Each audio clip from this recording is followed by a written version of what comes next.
Coucou, on se retrouve aujourd'hui pour le bilan du mois de juin, qui ne devrait pas être trop long vu que j'ai assez peu lu par rapport à d'habitude, en tout cas en juin. Donc c'est parti, on y va. J'espère que le son sera correct parce que l'enfant a touché à tout et que c'est n'importe quoi. Donc j'espère que ça va aller. J'ai fait des tests avant, normalement c'est bon, mais on n'est pas à l'abri que le son soit pas top. Étant donné les circonstances, vous pourrez voir ma bibliothèque qui se vide, voilà. Je ne vais pas pouvoir retourner cette vidéo si ça ne va pas, puisque là je tourne 2 vidéos que je veux sortir prochainement et ensuite je vais tout vider et je pense que je ne referai pas de vidéo dans ce format-ci parce que voilà, je ferai que des vlogs avec un fond vide parce que les vlogs c'est pas grave, mais les vidéos face cam j'aime bien qu'il y ait un minimum quoi. Donc normalement après je ne fais plus de vidéos tant que je n'aurai pas déménagé. Donc c'est pour ça que j'essaye de prendre de l'avance. Est-ce que tout est clair? Je sais pas si je m'exprime très bien. Mon cerveau fonctionne de manière un petit peu aléatoire. Soit nous ne sommes pas là pour parler de ça, nous allons parler du bilan lecture statistique général du mois de juin. Et on va tout de suite attaquer avec les statistiques. Donc, en juin, j'ai lu 17 livres, ce qui est assez peu par rapport à mon rythme habituel, disons. Je pense que je suis rarement en dessous d'une vingtaine, c'est pas catastrophique. J'aurais pu m'arranger pour sortir des graphiques, mais voilà, j'avais pas le temps, j'avais pas l'envie. Donc c'est pas grave, on va faire avec ça. Et en fait, c'était très chouette parce que j'ai eu que de chouettes lectures, certaines meilleures que d'autres, certes, mais on va en reparler. Donc, j'ai lu 17 livres en juin. J'ai lu 2 livres qui n'étaient pas dans ma palle, donc je ne sais plus lesquels c'est. C'était Utopia que j'avais sur ma liseuse depuis un certain temps et Le démon de Maître Prosper que j'ai pris en numérique. Donc ils n'étaient pas tellement prévus, mais 2 sur 17, ça va. Par rapport à d'habitude, c'est pas trop mal. J'ai lu en revanche, et ça c'est une réussite de ce mois de juin, 14 autrices sur 17 ouvrages lus, parfois plusieurs fois la même autrice, mais toujours est-il que sur les 17 ouvrages, 14 étaient écrits par des femmes ou personnes non binaires. J'inclus tout ce qui n'est pas homme cis, quoi. En gros, c'est ça l'idée. Donc je suis plutôt contente. Je trouve que je m'en suis pas trop mal sortie et puis je me rends compte que c'est de plus en plus naturel et que j'ai de plus en plus de livres dans ma palle écrits par des femmes. Très spontanément, je me dirige moins volontiers vers les ouvrages écrits par des hommes, à part certains noms en qui j'ai toute confiance, parce que à chaque fois, j'ai cette espèce de petit moment où je me dis, est-ce que je vais pas retrouver des trucs qui vont me saouler, qui vont m'agacer, sexistes, misogynes? Et souvent j'y vais pas, j'attends de demander des avis aux copines ou quoi pour savoir si je me lance ou pas. Après, encore une fois, il y a des hommes en qui j'ai toute confiance. Très spontanément, je pense à Jean-Laurent Del Socorro. Je n'ai aucun problème à me diriger vers ses livres, bien au contraire. Il y en a d'autres, mais voilà, j'ai quand même plus, je pense, dans ma palle de livres écrits par des femmes. Concernant les livres francophones, ce mois-ci, j'en ai lu 7 sur 17. J'ai lu pas mal de livres traduits. Voilà, j'ai sous les yeux la liste, c'est pour ça que je ne vous regarde pas en face, je suis désolée, mais je peux pas le faire de tête. Donc j'ai lu pas mal de livres traduits, j'ai lu 2 tomes de La Maison des Jeux par exemple, j'ai lu Pratchett et d'autres livres qui étaient des traductions, principalement des traductions de l'anglais, mais pas que, puisqu'il me semble que La Sorcière de Limbridge est traduit du danois, si je ne dis pas de bêtises. Malgré tout, principalement des livres traduits de l'anglais, mais c'est très souvent le cas. J'aimerais bien réussir à rééquilibrer un petit peu plus, honnêtement, mon nombre de livres francophones. En revanche, sur ces 17 livres, 10 étaient et sont édités dans des maisons d'édition indépendantes.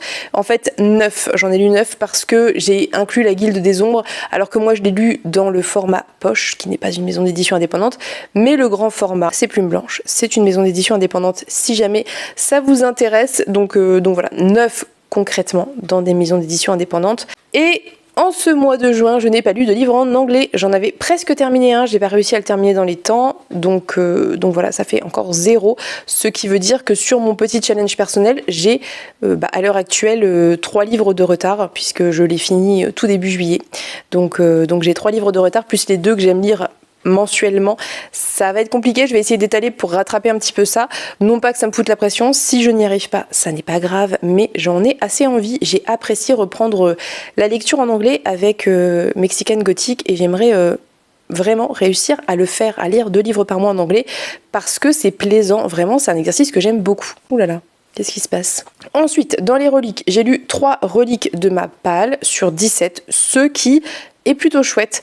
J'ai compté Utopia dans les reliques, bien qu'il n'était pas vraiment dans ma palle, donc c'est un peu de la triche, mais je l'ai compté parce que ça faisait longtemps que je l'avais sur ma liseuse et que je voulais le lire et que je ne le sortais pas. Donc c'est pas vraiment 3 reliques de ma palle, c'est 2 reliques de ma palle, plus une de ma palle numérique qui n'existe pas de manière officielle, mais voilà, j'ai quand même sorti 3 reliques, ce qui était très chouette.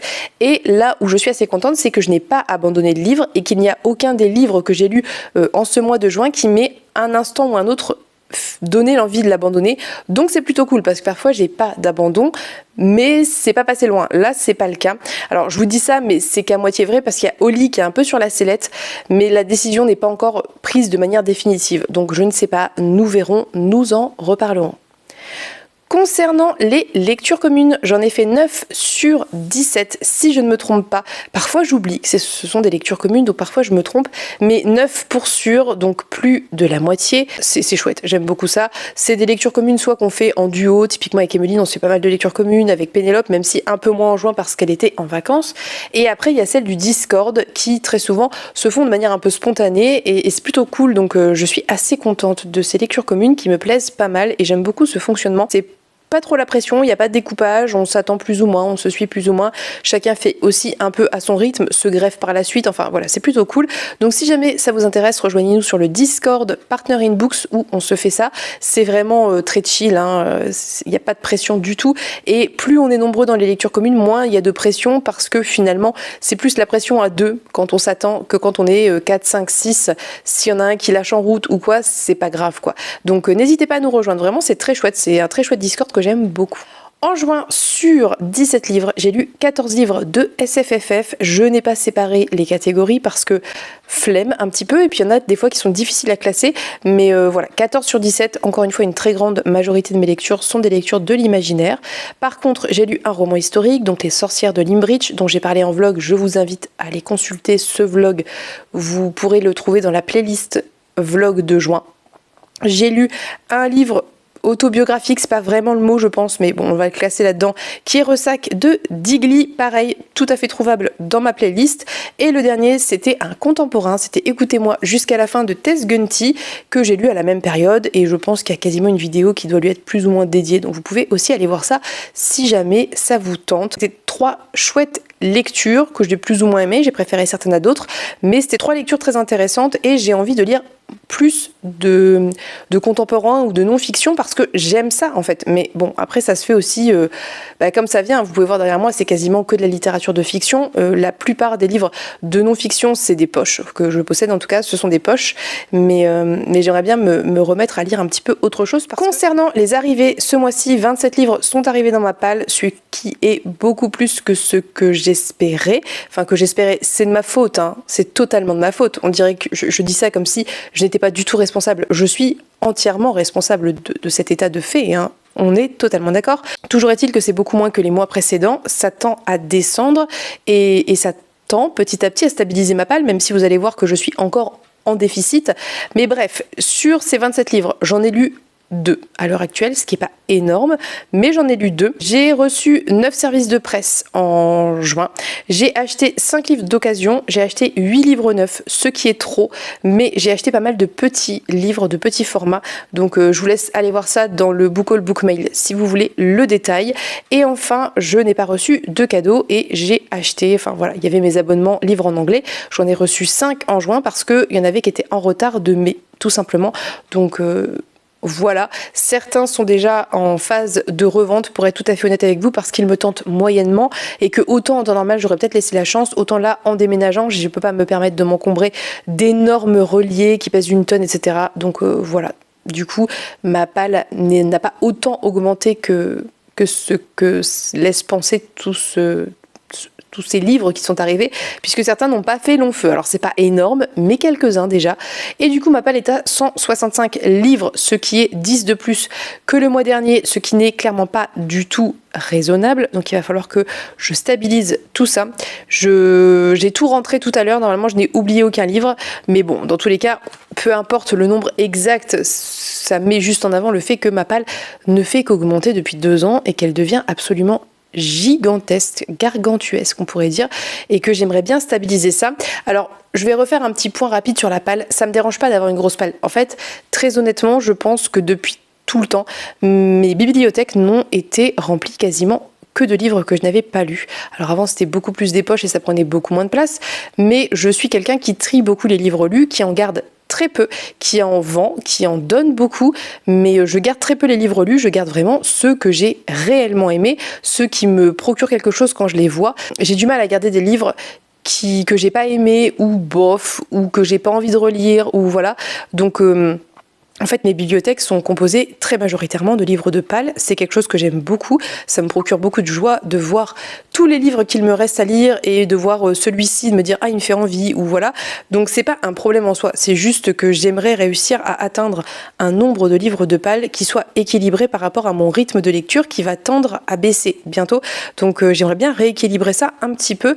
Et surtout, ce que j'aimerais, parce qu'à la limite, avoir une grosse Pâle, c'est pas un problème, c'est lire les vieux, en fait. C'est surtout ça qui m'embête. Mais je vous en ai déjà parlé, donc voilà, je vous le redis rapidement parce que on est toujours plus nombreux ici et que peut-être certaines ne savent pas tout ça, donc je le redis, mais j'ai pas un problème avec les grosses Pâles, mais j'aimerais réussir à sortir les vieux et à équilibrer ça pour me dire que je peux lire tout ce que j'ai dans tant de temps maximum, voilà. Donc bref, c'est tout. Pour les statistiques, ça a duré beaucoup trop longtemps en sachant que j'ai encore plein de choses à vous dire, donc on va tout de suite passer avec mon top de lecture du mois de juin. J'ai décidé ce mois-ci de faire un top et déception plus qu'un top et flop parce que je n'ai pas eu de flop. Donc je pense que ça va maintenant être en 3 catégories. Je pense même que je pourrais faire 4 catégories. Je pourrais faire les tops, les surprises, les flops et les déceptions parce que vraiment pour moi, top et surprise, c'est pas la même chose.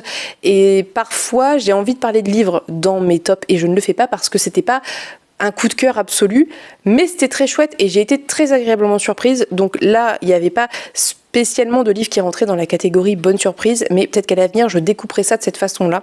Mais voilà, dites-moi si vous trouvez ça pertinent. Moi, je trouve ça plutôt pertinent. Parfois, je parle dans les flops de livres qui ne sont pas du tout des flops, qui sont juste des déceptions. Donc c'est un peu dommage. Je trouve que l'appellation est assez péjorative ou trop améliorative et ça me semble pas mal de diviser ça en 4 en fonction de ce que j'ai à vous dire. Je vais vous parler très rapidement de certains de ces tops parce qu'en fait toutes ces lectures, j'en ai longuement parlé en vlog et notamment certaines dont j'ai très longuement parlé parce que c'est des suites de sagas. Je pense bien évidemment à Pierre d'Angle qui rentre dans tous mes tops de tous les mois je pense et qui est une saga que j'adore donc je ne vais pas encore m'étendre sur Pierre d'Angle. Et n'hésitez pas à aller voir mon bilan de mi-année là, le mid-year machin bidule pour voir parce que j'en parle un petit peu et sinon je pense que tous les mois vous pouvez retrouver dans les playlists vlog des vidéos où je parle de Pierre d'Angle. Voilà, je vais commencer la saga en mai, on est début juillet, j'ai presque terminé la saga, j'adore. Je ne vais pas en reparler, mais sachez que j'adore, c'est excellent. De la même façon, je vais caser ici la Guilde des Ombres. C'est pas une saga coup de cœur pour le moment, mais je n'ai lu qu'un tome, enfin 2 parties qui forment un seul tome sur les 3. Voilà, c'est pas. En fait, je le pose ici parce que je pense que ça peut avoir le potentiel d'être une saga coup de cœur dans la suite. En l'état actuel des choses, c'est pas encore le cas, mais ça pourrait en fonction de la direction va prendre le récit, les personnages et les choix qu'aura fait l'autrice.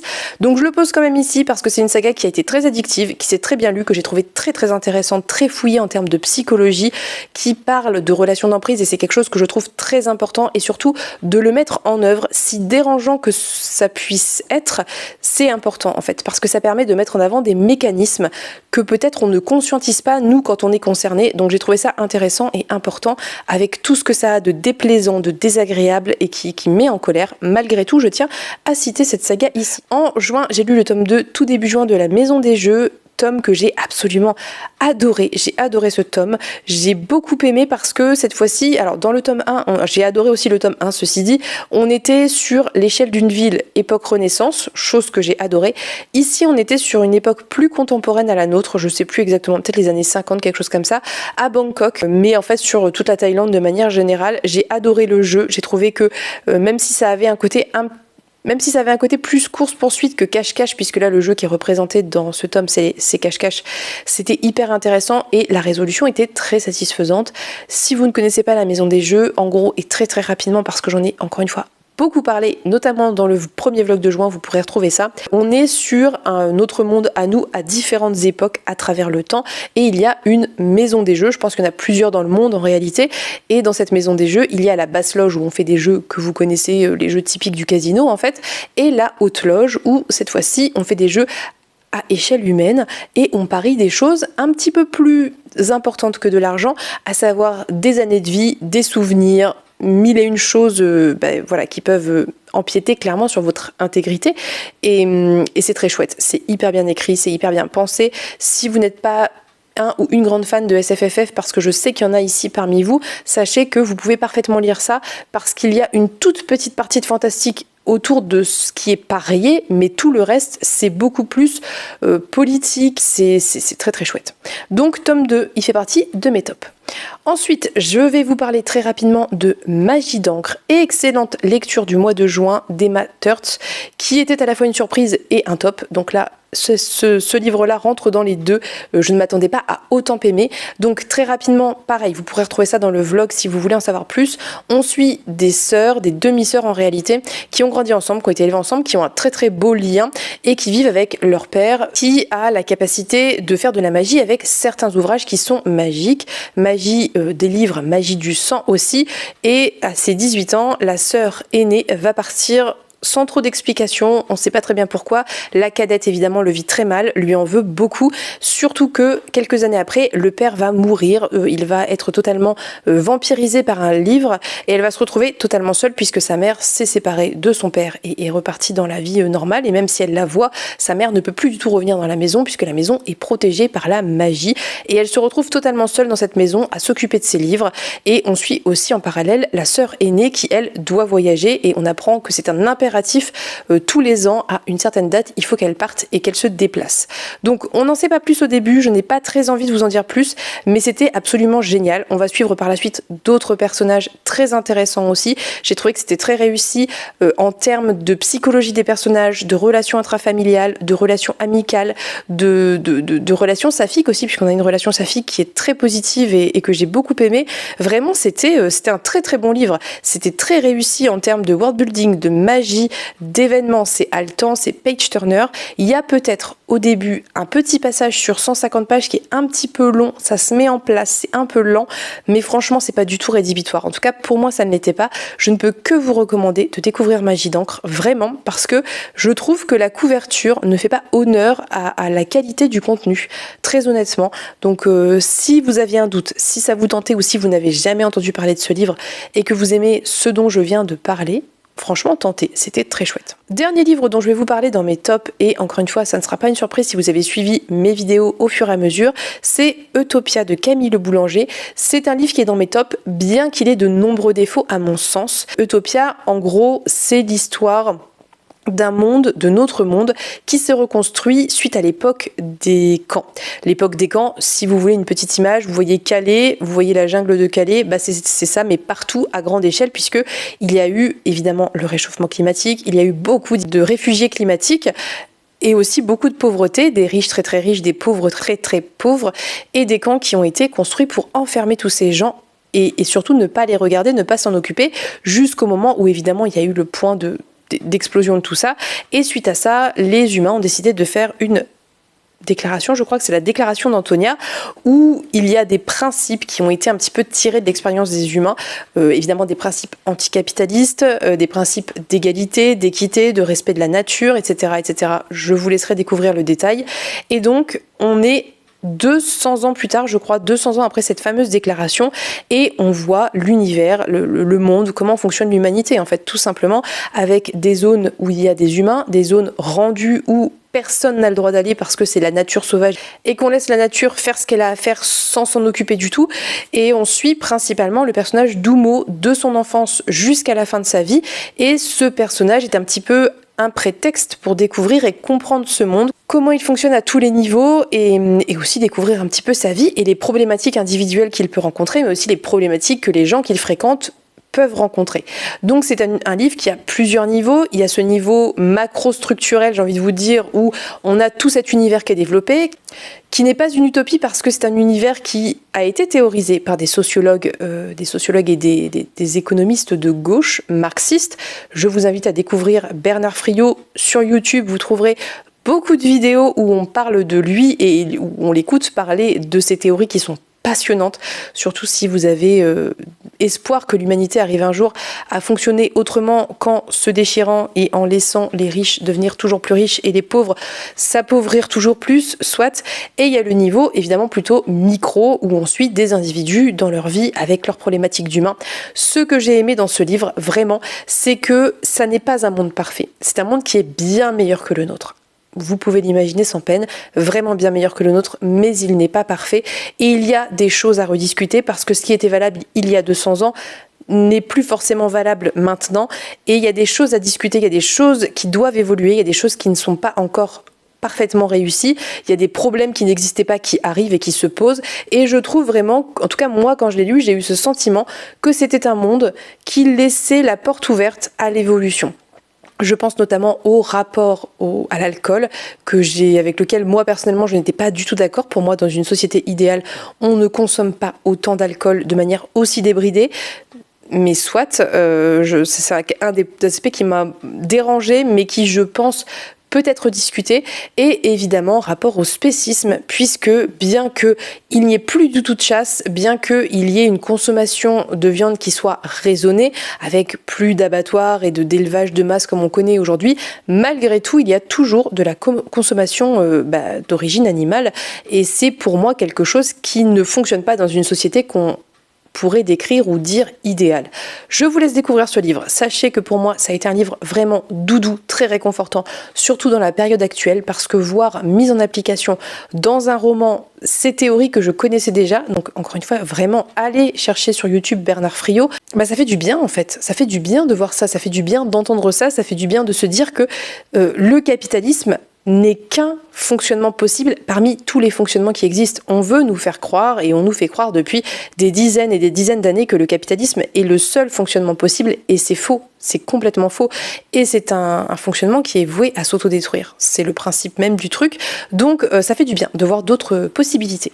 Nous allons maintenant passer à ma déception. J'ai eu une déception, je vous l'avoue, ce mois-ci, et c'était le tome 3 de La Maison des Jeux. Ça n'était pas un livre qui était mauvais, mais c'est un livre qui a été décevant parce que je trouve que le niveau était si haut avec le 1 et le 2 qu'on a un petit peu une redescente avec ce tome 3. J'ai trouvé que c'était beaucoup...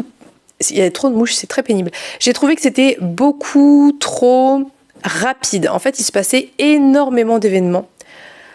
Qui du coup était très vite balayé, un peu listé, et on rentrait moins dans ce qui fonctionnait bien avec le 1 et le 2, ça veut dire ce côté stratégique, ce côté politique, j'ai eu un peu la sensation pendant, je pense, les 2 tiers du livre, de lire une espèce de suite d'événements qui poussaient le personnage à fuir, se cacher, et fuir, et se cacher, et parfois riposter, et je m'attendais pas à ça, d'autant que je trouve que là, pour le coup, sur le tome 3, on est sur une partie d'échecs, donc toujours à taille humaine, voire même plus, puisqu'on est sur le monde entier.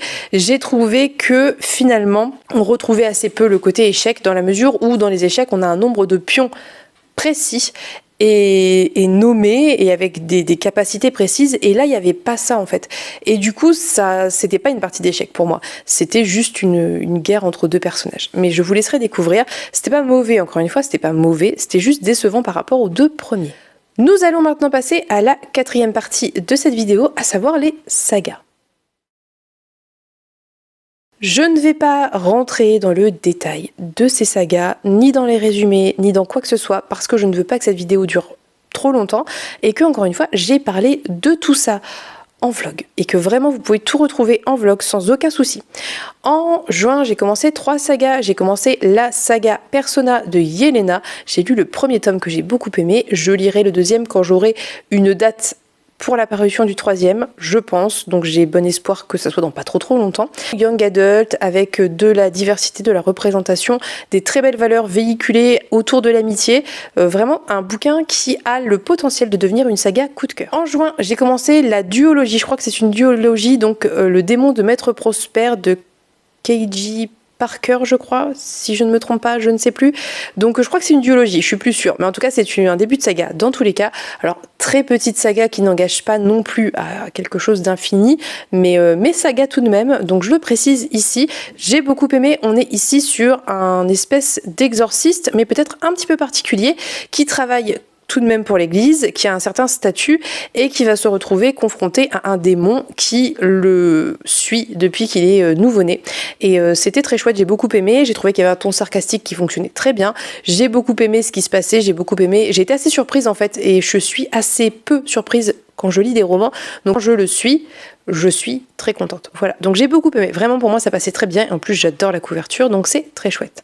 Et enfin, j'ai commencé la saga de novella dont d'Ursula K. Le Guin, que j'ai reçue en service de presse de la part de La Talente. Je n'ai pas de souvenir du nombre de tomes prévus, mais je suivrai ces parutions avec vraiment beaucoup d'intérêt. Je crois que le prochain tome doit paraître cet automne et j'ai très hâte parce que si c'est un début qui est un petit peu lent, qui a vraiment ce côté conte presque pour enfants, j'ai envie de vous dire, pas totalement, c'est un peu violent pour les enfants, mais un petit peu à la Bilbo le Hobbit, vous voyez. C'est prometteur pour la suite, je pense. Donc dans Don, on est plutôt dans de la mythologie celtique, d'inspiration celtique, avec, comme l'indique le titre, des individus qui ont des dons très spécifiques, qui sont classés, qui sont particuliers. Ils vivent dans des clans, dans ce qu'on pourrait, je pense, se représenter comme l'Écosse un petit peu des Highlands. Et on va suivre un personnage en particulier qui est jeune et tout le monde attend que son don apparaisse enfin puisqu'il est le seul et le dernier héritier de sa famille. Et voilà, je vous en dirai pas plus. J'ai avancé en juin 4 sagas. J'ai avancé La Maison des Jeux, je vous en ai parlé, j'ai lu le tome 2 de Claire North. J'ai avancé la saga Les Annales du Disque Monde puisque j'ai lu La 8e fille de Terry Pratchett, qui est le 3e volume sur 41, il me semble. Donc autant vous dire que je pense qu'une vie sera pas de trop pour lire toute cette saga, que j'ai beaucoup aimé, qui est un nouvel arc narratif totalement séparé des 2 premiers tomes et qui est une porte d'entrée si vous voulez attaquer les annales du Disque Monde. Donc j'en ai parlé en vlog encore une fois, si ça vous intéresse. J'ai avancé la saga Pierre d'Angle, puisqu'en juin j'ai lu le tome 3, j'ai bien attaqué le tome 4, mais je ne l'ai pas fini en juin, donc là je vais le terminer bientôt et on en reparlera. Et je ne vais pas vous reparler de Pierre d'Angle, c'est une saga coup de cœur pour moi, vraiment, et je vous invite à découvrir cette saga, à vous pencher dessus vraiment. Et enfin, j'ai avancé la saga La Guilde des Ombres d'Anatrice puisque j'ai lu la 2e partie du 1er volume et que normalement, si tout va bien, cet été, on attaquera la suite avec Pénélope et Kim. Et enfin, j'ai terminé 2 sagas en juin, donc j'ai terminé moins de sagas que j'en ai entamé, mais j'ai terminé La Maison des Jeux, j'ai lu le tome 3, je vous en ai parlé, donc je n'y reviens pas. Et j'ai terminé la saga, donc 6 couronnes écarlates, en lisant le tome 2 de cette duologie, La Promesse du Dragon d'Elisabeth Lim, en lecture commune avec Pénélope, que j'ai beaucoup aimé. Très bonne saga jeunesse que je vous recommande, avec de très belles valeurs, une histoire qui est très prenante, un rythme qui pour moi est très intelligemment pensé pour de la littérature jeunesse, avec toujours un début un peu sur les chapeaux de roue, un ralentissement à la fin du premier tiers avant d'avoir cette réaccélération finale sur le dernier tiers, voire deuxième moitié. Franchement très réussi pour moi. Voilà, c'est tout pour mes sagas. Donc j'ai avancé des sagas, j'ai terminé des sagas. Écoutez, c'est pas si mal, je vais essayer de continuer sur cette lancée. Je trouve que je m'en sors pas trop mal, on verra. Je pense que je vous ferai un gros bilan saga bientôt, puisqu'il me semble que le dernier date d'il y a plus de 6 mois, et comme j'ai beaucoup lu entre temps, peut-être que ça serait intelligent de vous faire ça, pas au bout d'1 an, parce que j'ai peur de ne pas m'en sortir, mais de vous faire ça en août. Donc nous verrons, je ne sais pas, je verrai ce que j'arrive à faire ou pas, mais je pense que je vous ferai ça. Dites-moi si ça vous intéresse, un gros bilan saga sur ces 6-7 mois écoulés. Nous allons passer à la dernière partie qui va être, ma foi, fort rapide parce que je n'ai pas trouvé les infos qui m'intéressaient, à savoir la partie des sorties de juillet. Je vous avoue que vraiment chercher les sorties pour moi c'est une tannée. Toujours est-il que j'ai noté quand même 2 sorties, dont une qui est déjà parue, c'est le livre qui refusait de brûler, début de saga de Mark Lawrence, publié chez Brajlon, que je vais acheter sans aucun doute, parce que vraiment ça me fait très envie. Je ne sais plus le résumé. J'ai lu le résumé, je n'en ai aucun souvenir. Donc je vais me laisser porter. Et puis c'est tout. Et je voulais vous signaler une sortie d'un livre que moi j'ai déjà en ma possession, mais si ça vous intéressait de le lire, il sort en poche. Et c'est Meute de Karine Renberg qui va être publié chez Helios, donc qui est la collection poche d'Actu SF. Alors je trouve que la couverture est très franchement hideuse, je la trouve horrible, mais c'est l'occasion de vous procurer le livre à moindre coût, et en fait dans le fond on s'en fout un peu de la couverture, c'est le contenu, et le contenu est tellement bon que je vous invite à vous le procurer si jamais vous tombez dessus à partir du 9 juillet. Je vous recommande de le lire vraiment très fort parce que c'était incroyable, c'était une bulle de douceur dans un monde de violence. J'ai envie de vous dire monde de violence qu'on connaît plus ou moins nous-mêmes. Donc vraiment, lisez Meute. Si jamais vous ne connaissez pas, c'est l'occasion de se lancer peut-être. Voilà, c'est tout pour cette vidéo qui n'aura pas été beaucoup moins longue que les précédentes. Nous verrons au montage ce que ça donne. Moi j'ai 36 minutes de rush. J'espère que je vais réussir à arriver à 30 minutes. Ça serait parfait. Soit, on verra bien. Je vais donc maintenant vous laisser. N'hésitez pas à me dire quels étaient vos tops, flops, bonnes surprises, déceptions du mois de juin. Est-ce que vous avez terminé des sagas? Est-ce que vous avez commencé des sagas? Est-ce qu'il y a des sorties que vous avez notées en juillet qui vous intéressent et qui pourraient m'intéresser? Parce que moi, j'ai eu du mal à trouver les infos, mais peut-être que vous en avez, et je serais très très contente que vous me disiez ça en commentaire si vous avez remarqué des sorties intéressantes pour le mois de juillet. En attendant, je vous souhaite à tous et toutes une très très belle journée. Je vous fais de très gros bisous et on se dit à bientôt pour une prochaine vidéo. Bye bye!